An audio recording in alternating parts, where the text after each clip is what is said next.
Right. So good evening, everybody. Thank you for joining us. We were here today to look into the Safe Soil movement. As you can see, the tagline here is Safe Soil, Our Very Body.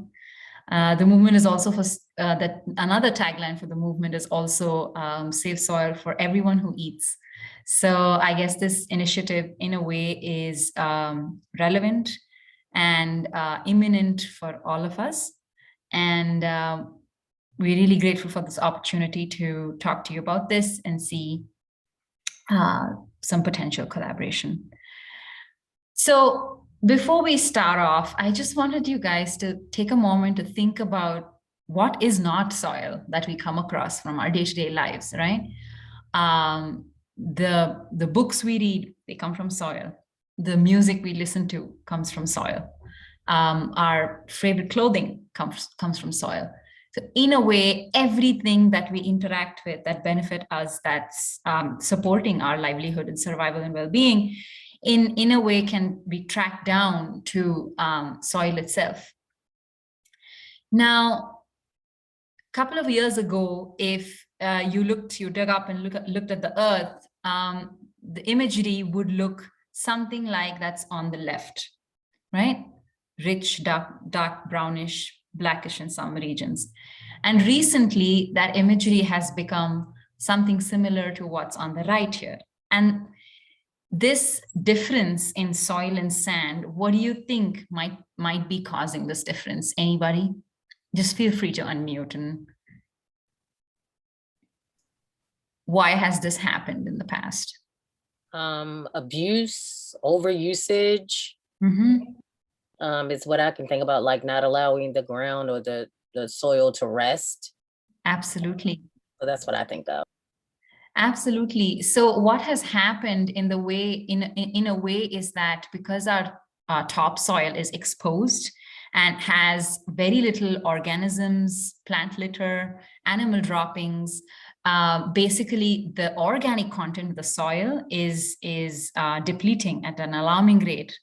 And that makes our soils unhealthy, right? And that's primarily the difference between the sand and soil. That's the amount of organic content in it, right? And so what we are starting to see is that world over, there is a depletion in the cultivable soil. And in the United States alone, we have lost 50% of the topsoil, right? And these statistics are kind of prevalent all across the globe. Every nation in one way or the other is suffering from a loss of cultivable topsoil, and we're entering into what is known as soil extinction, which before I volunteered for the movement, I'll be honest, I didn't even know soil is something that could go extinct. I knew dodos and dinosaurs could go extinct. But this is what we're headed towards. And there are UN predictions that are saying that by 2050, 90%, if we keep continuing at this pace, 90% of the Earth's soil could be degraded, right? On the other hand, we're also looking into numbers like a population growth for over 9 billion, okay? So think about that for a moment. We are heading towards a world where the capacity of the soil to grow food and provide for the planet has gone down substantially, and it's continuing to plummet down substantially, while we're also seeing a significant upsurge in our population, which is over 9 billion. And that's the kind of gravity of the situation we're heading towards. And it's not just the availability of food, it's also the nutrition quantity of food.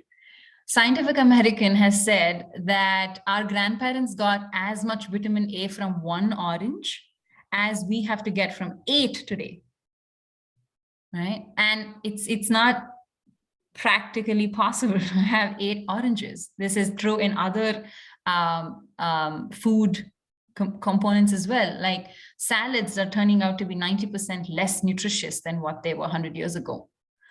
So soil health also has implications across our climate change. And is there anyone in the room who has a potential guess how soil may be linked to climate change? Any guesses? You mean to basically reversing it or causing it? Absolutely.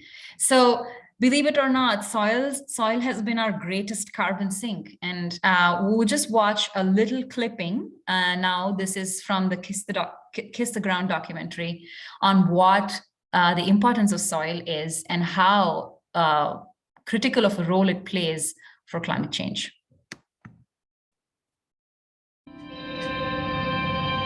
Do you feel hopeless about climate change and the damage we are doing to our planet? I did. But then I was shown a new way to look at the problem, which made the solution so obvious and so within reach. A solution that's right under our feet. Climate change is all about too much carbon in our atmosphere. But carbon's not our enemy. It's the building block of life. Everything alive is made of it. It's us. The problem and the solution are simply a matter of balance. Let's step back and look at the 5 pools of where carbon is stored on planet Earth. Starting about 500 million years ago, when plants appeared on land, carbon began to cycle in an amazing balance, a balance that allowed for life as we know it to evolve. Then one life form, us, figured out how to extract carbon from the fossil pool. Then we burned it for energy, putting it into play, disrupting that balance. The way we manage land and do agriculture is moving even more carbon from the soil and biosphere into the atmosphere. Specifically, we've moved 880 gigatons of carbon dioxide into the atmosphere, which is heating up the planet and destabilizing our climate. Now, the oceans have absorbed a lot of this excess carbon, which is resulting in ocean acidification and accelerating a mass extinction of sea life. So in order to save life as we know it, of course, we have to stop releasing fossil carbon. The big question is, where do we put this excess carbon to get this cycle back into balance? Well, remember when I said that the solution is right under our feet? It literally is. It's the soil. Plants, with sunlight and water, perform photosynthesis. They pull in carbon from the air and turn it into carbohydrates, sugars. Then they pump some of those sugars down through their roots to feed microorganisms who use that carbon to build soil. Voila! Carbon moved. Plants pump it in and soil stores it. Nature's living technology is amazing. Scientists have recently discovered that applying a thin layer of compost sets up an ongoing positive feedback loop that brings more and more carbon into the soil each year. In concert with other regenerative practices like not tilling the soil, planting trees, cover crops, and planned grazing, we can build and retain gigatons of soil carbon. This is carbon farming. This is regenerative agriculture. And there is nothing more powerful than an idea whose time has come. Unlike more carbon in the atmosphere, more carbon in the ground is good for us. It makes healthy soil, which is nutrient rich, full of life, and holds way more water. This means more nutritious food and crops that are more resilient in the face of drought. That's good news for farmers, families, and everyone that eats. Remember.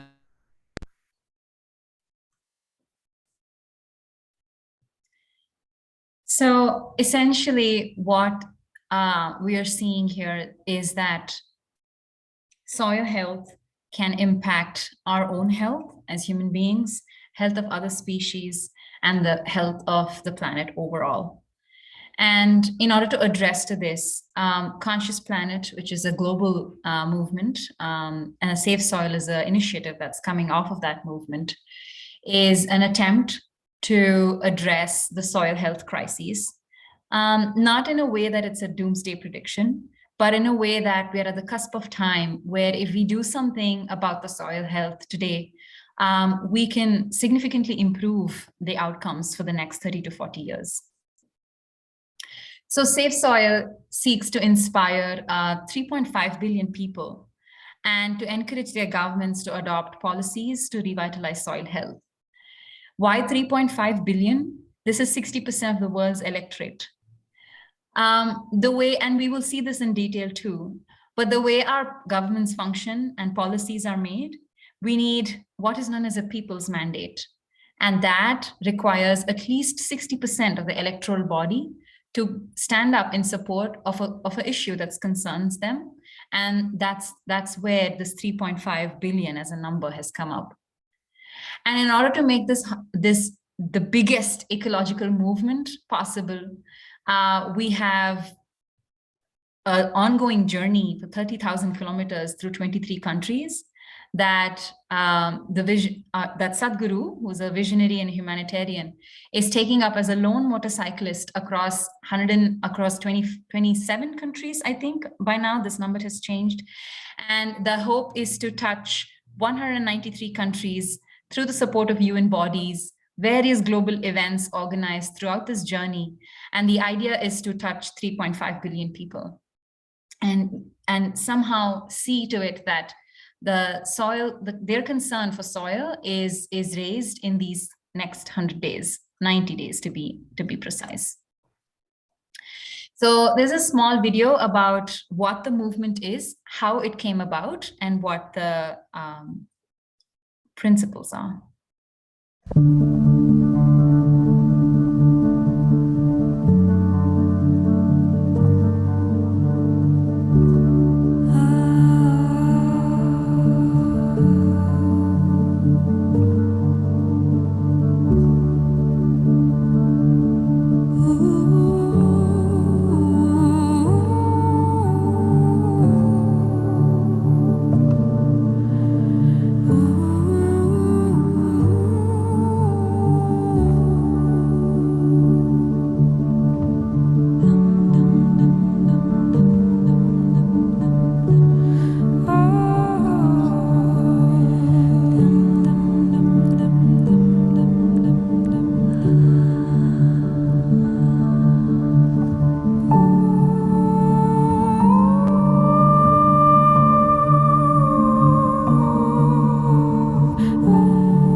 So as we saw, the main point of the movement here is to advocate for policies that will increase the organic content in the soil to a minimum of 3 to 6% as a global policy change. Now, this will reflect differently in the way the policy would be implemented, would be different for each country, depending on the geography, the economic model there, and the agricultural practices, the current agricultural practices. But the idea is that we're striving for a global policy change where world over, we will see at least a minimum of 3 to 6% of organic content in the soil.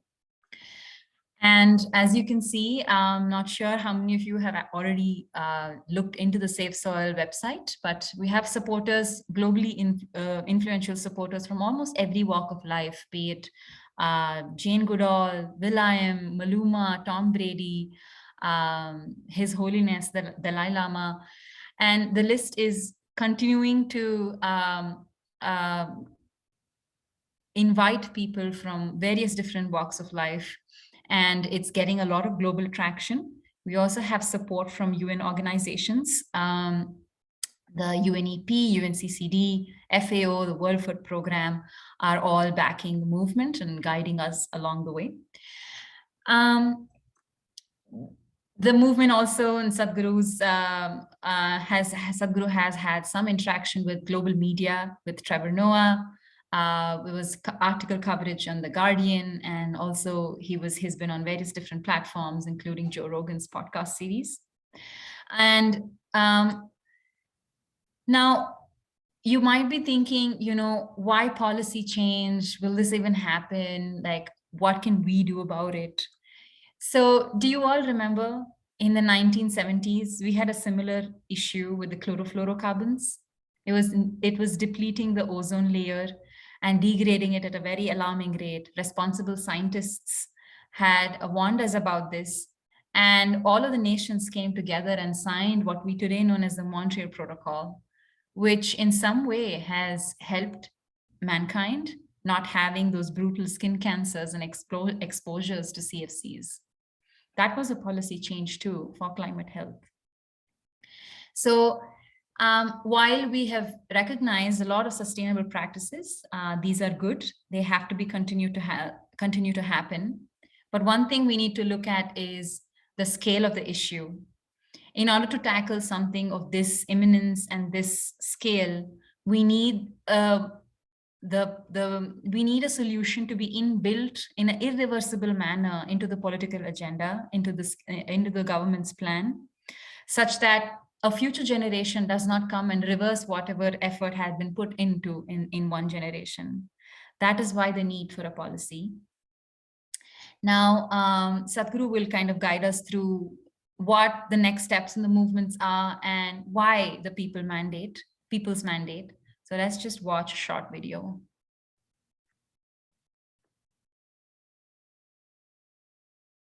Things you could do. One thing is you follow this journey on Safe Soil on Instagram, Facebook, Twitter and YouTube. Because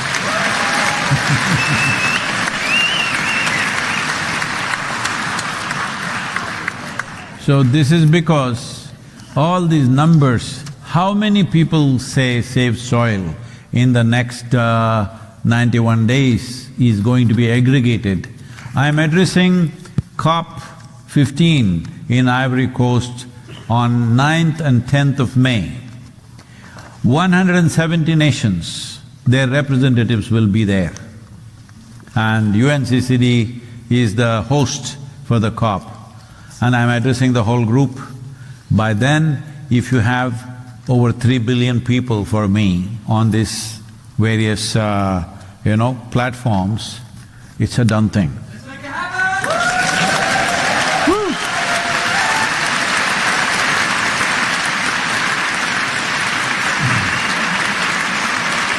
So, one thing is share the SaveSoil.org website with as many people as you can, especially the 6-7 minute video is there, which I think they played in the beginning.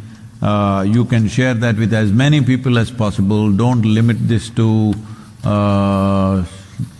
Slovenia, Croatia and other things. This has to be global, because when it comes to ecology and soil, national boundaries mean nothing.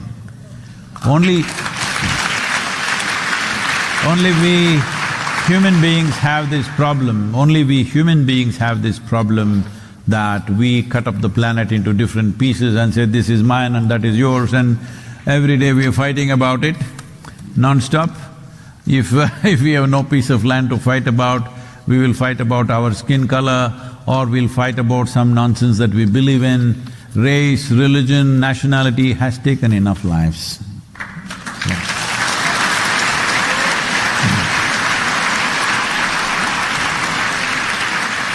So this has happened because we are continuously focusing on what is the differences between us. We are aiming at what are differences between us. All kinds of things. Hair color, they're fighting. Can you beat it? Anybody can change the damn hair color anytime these days.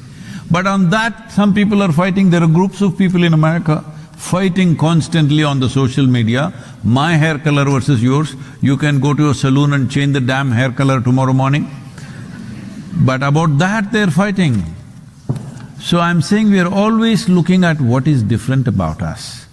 We need to look for common factors, the common denominator for all of us. If you don't understand what is the unifying cosmic consciousness, if you don't know where the hell that is, at least you understand our very bodies have come from this soil, we nourish ourselves from this soil, at least when we are dead, we go back to this soil. The question is only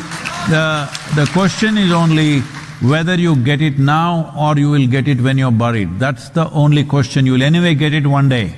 But if you get it now, we can make a difference. So let us look at the common factors that unify us. I don't want this it's under the umbrella of conscious planet. So we are not going to stop with ecology.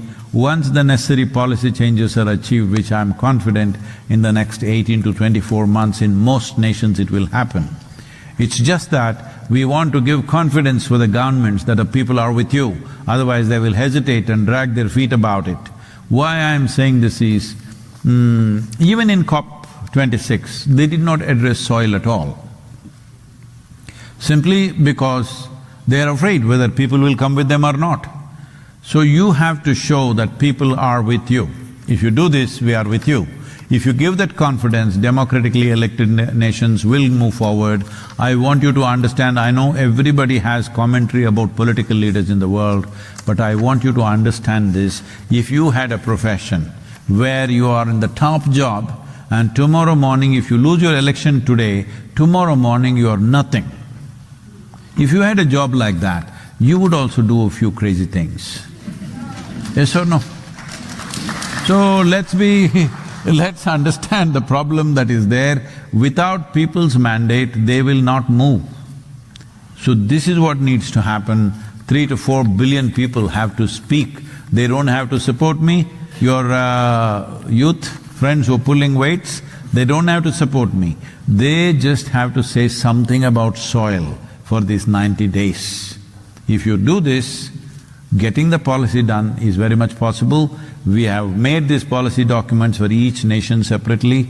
We'll be offering the policy document to your leadership here, and all the 192 countries, we have made separate documents for every one of them.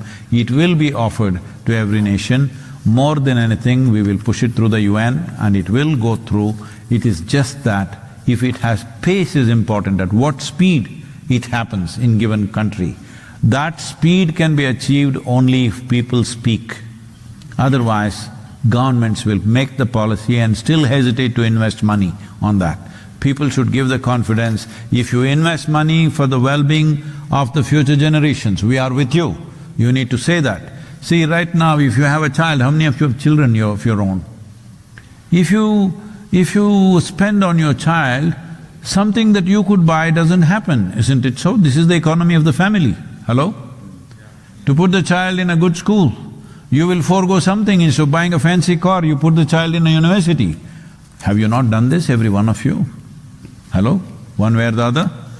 So this is the way it is. If a nation invests in future generations, we may have to forego something. You have to give this confidence to the government that if you invest in long-term well-being of our nation, we are with you. This is all I'm asking. Save soil means just this. You are giving confidence to democratically elected leaders that if they invest long-term, you are with them. If they don't invest everything that they have within this 4 or 5 years that they are ruling, you will dismantle them. This is the threat always from the populations. Yes, in every country, this is the problem. So give them that confidence. We will see that it happens.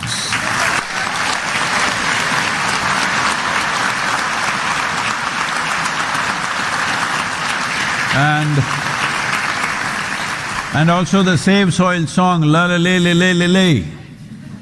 Make it reverberate across the country. This should become your mantra for the next 90 days at least. You can download this from this thing, there is a QR code, you can download that. And in India, the Isha homeschool children took up this commitment that they will inspire 10 million children across the country to write a letter to the Prime Minister. You, for your population, at least 100, 200,000 children, if they write to your Prime Minister, you think they will ignore this? They cannot ignore this, I'm telling you. And things you could do, one thing is So we are, I think, on the 16th day of the 100-day journey so far, and phenomenal support from all the countries that Sadhguru has traveled to. Starting with the Caribbean nations, we've had 6 MOUs signed already. We also, Sadhguru was at FAO yesterday, and phenomenal support from everybody at FAO. And we also today have an event with United Nations in Geneva. Very short message from ministers at FAO.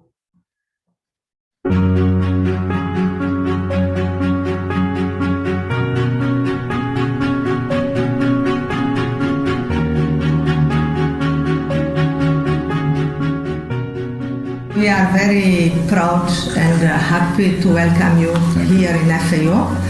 And we are very happy that we are aligned in our message to really hide the profile of soils. And we believe that is very much needed. And congratulations for all you are doing. Everybody knows the problem, everybody knows the solution, but they always think somebody else should do it. Yes. So I feel a time has come, all of you are there who worked on this for a lifetime of soil sciences and things. I feel making soil agenda prominent in the world is the most important thing. Exactly. On-ground work will happen. Incentives don't take billions and billions of dollars. What you're distributing as food, if you do quarter of that for soil development, it will just in fact… But the only thing is people need to understand, it's not overnight work. It needs a certain amount of time. Save soil, let's make it happen.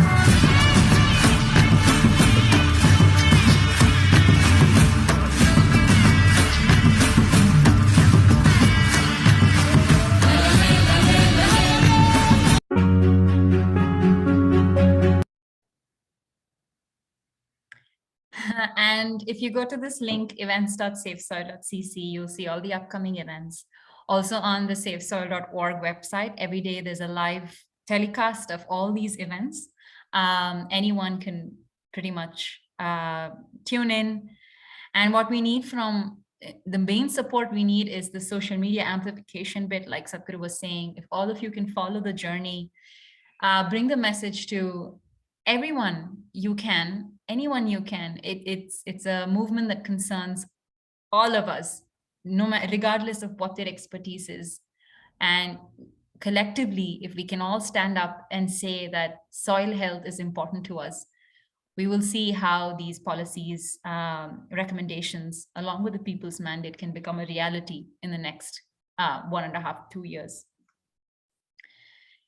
And with that, I just wanted to say, all of us, save soil, let's make it happen. Please join the movement and see how you can support.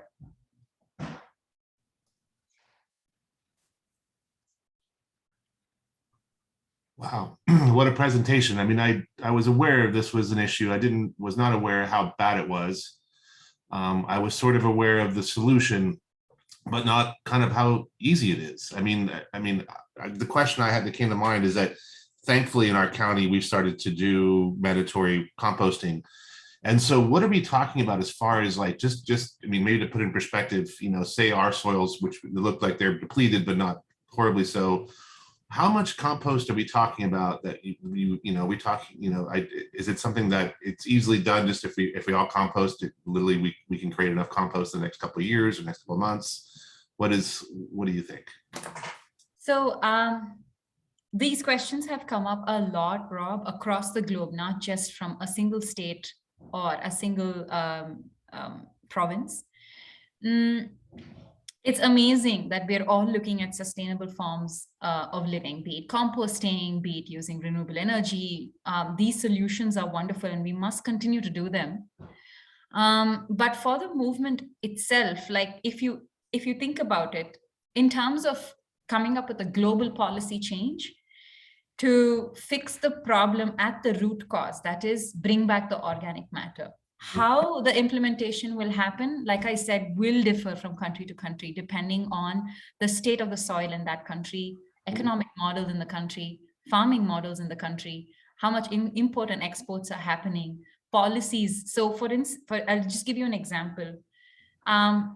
With Rally for Rivers, the movement that I was telling you prior to the call began, that was also a policy recommendation. The first policy that had to be changed there in India and the subcontinent of India was that farmers can fell trees, right? So because this policy came about, now suddenly there was a marriage of economic issues with ecological issues with economic angle to it.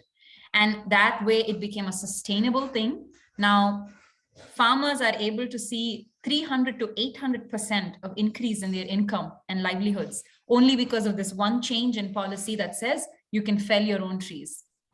So we're looking at it from a perspective of how the movement can sustain and be scalable. For that, we require a push from UN bodies, from governments coming together. Countries have to come together. Having said that, we're not at all discouraging solutions about tree-based farming, regenerative agricultural practices, composting, permaculture. These solutions are not discouraged at all. It's just that I, as a concerned citizen, don't know. I'm not an expert on composting. I don't know how San Diego would implement bringing 3 to 6% of organic content into the soil through composting. That's not an expertise I have. And I don't know if the government bodies will take it up from there, right? We don't know that. So short answer, I don't know the answer to the question. Long answer is that despite the fact we can still voice out our opinions and say, look, we're concerned citizens, please invest in this. And if it requires us to take a hit in some other initiative that the government is probably investing in, we're okay, we're supporting you through that. So that's kind of we're not coming into this as experts, soil experts, or I don't know, policy experts. We're only coming into this as concerned youth, because this is something that will affect in our lifetimes.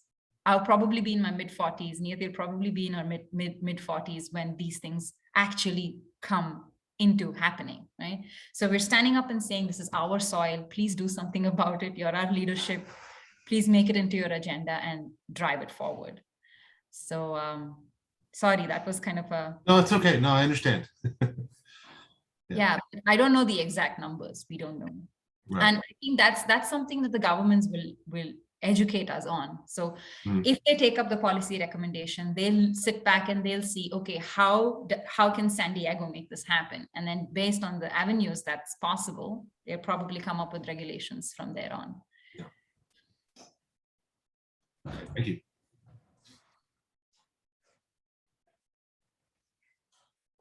Compost with intention. Also, I'm trying to learn about permaculture for our local area. We have great models in the Kumia people and how they cared for land and soil.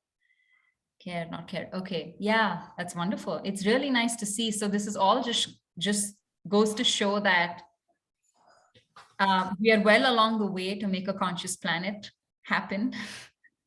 There are concerned citizens are there. They're functioning in their own merits, but we all have to come together now so that solutions that we come up with are not regional. So we were talking, for example, with, I don't know if you watched, there's a soil expert, Richard Cruz. He had a TED talk on don't treat soil like dirt, right? And we were chatting with him, and this is exactly what he was telling us, that regionalized policies are there right now. It's not that they're not there, but the problem is the solutions and policies are so localized that it's just displacing the problem from one part of the world to another part of the world. And when it then shows up, it comes in a double effect. Now, not only you're dealing with depleted soil, you're also dealing with unexplained use of water, right? There's a water issue coming up in another part of the world that then finally cumulatively leads to some inflation in another part of the world. So instead of coming up with regional solutions, we want to see how all of us can come together and make a conscious planet possible and these policy changes possible. Yeah, and just to add to that too, a lot of you who are here, you are, a part of the Green Building Council, or you have an interest towards these events. So it's great, and you may already be doing stuff, but there's a whole lot of people who might not even know about soil. But the idea is also to bring this to their attention, because this is not just another ecological movement. This is, where our food comes from, and literally our livelihoods will be threatened if we don't care for this right now. So even for those people, if they're not interested in composting, they're not interested in doing this, at least raising your voice is the minimum you can do. And for people who are already doing composting, then this is just another level to make it a global happening instead of a local, because there's still so much of land that is farmland that maybe you and I don't have access to, and we can't go there and compost and make that soil rich. But if that happens at a global level and it comes through a policy, then there's, it's much more than what we can achieve individually. Absolutely. Yeah, and the movement needs the support of people like you who have access to, influencing is probably the wrong word, but raise the awareness and educate larger sections of the society, people who come from various different walks of life. Niyati and I, so just to give you an example, the Safe Soil Initiative has various verticals. So we're burning the candle from all ends. We have a corporate vertical, we have an education vertical for universities and schools, we have NGOs, organizations, political bodies, arts, entertainment and sports sector. So we're kind of working with all different walks of life, but with the Green Building Council, I'm presuming your audience is kind of already a mixed group, and you have this opportunity and a platform to raise the awareness and educate this cohort. Earth Day is around the corner. If we can collaboratively do something unique with SDGBC for Earth Day, that would be phenomenal. And events like this, they will not go unnoticed. Be it our local municipality or leadership, they will take notice of it. And we want to see how we can touch as many people as possible. So can we touch San Diego? That we've come into this thinking we will touch the whole student population, 22 million, right? So we are functioning from that perspective, and we're trying to make this as joyful as possible. I know it's an event that has a lot of tragic facts in it, but we are trying to work with it as joyfully as possible. So coming up with fun events, the songs and the anthems and stuff like that. So if you guys have any ideas on something you want to do for Earth Day or any time during the journey, day 16, like I said, please let us know. We're here to support you and make it happen in any way possible. Yeah, I mean, I think that just to start, I mean, I've already, my personal Twitter, it's already following you all and stuff like that. So I think what we can do is try to, kind of follow you on our social media.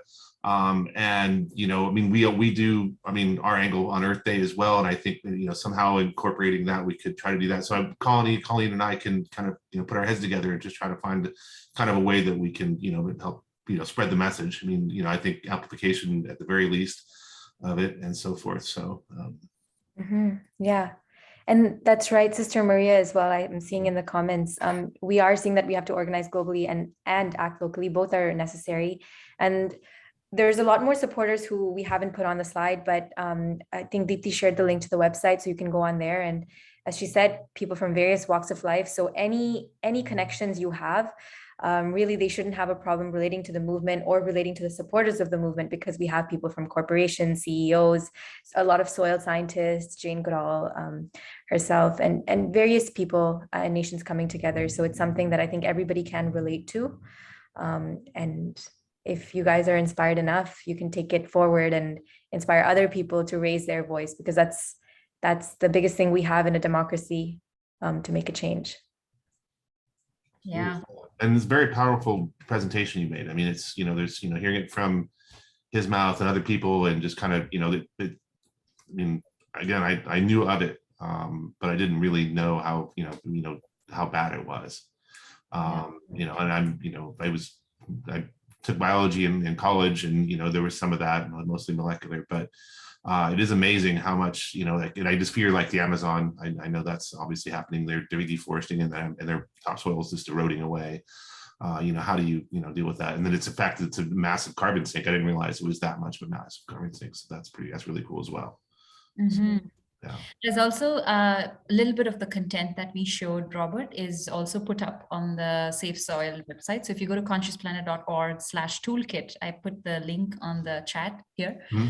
That has the video bits from the Kiss the Crown video. There's also one BBC documentary and the presentation material. There's a lot of placards, hoardings, posters, banners, slide decks, executive summaries. There's so much out there in terms of you could just take that and run with it. You don't even have to validate any of those. All those facts are updated and constantly fact checked from our end as well. So that's a great place for you to download it and just show it. Even the videos are going viral even in family groups.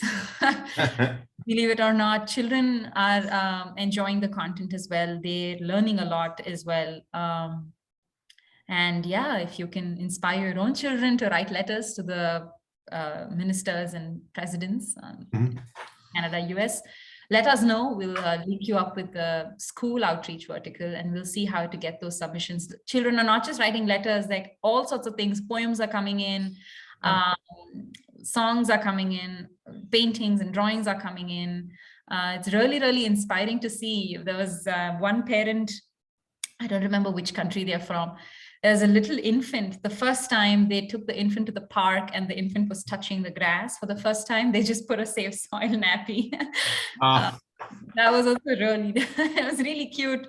Lots of engagement happening, also farmers market. So lots of content is there. So please follow the website, and we will also update you as and when substantial happen. Perfect. Yeah.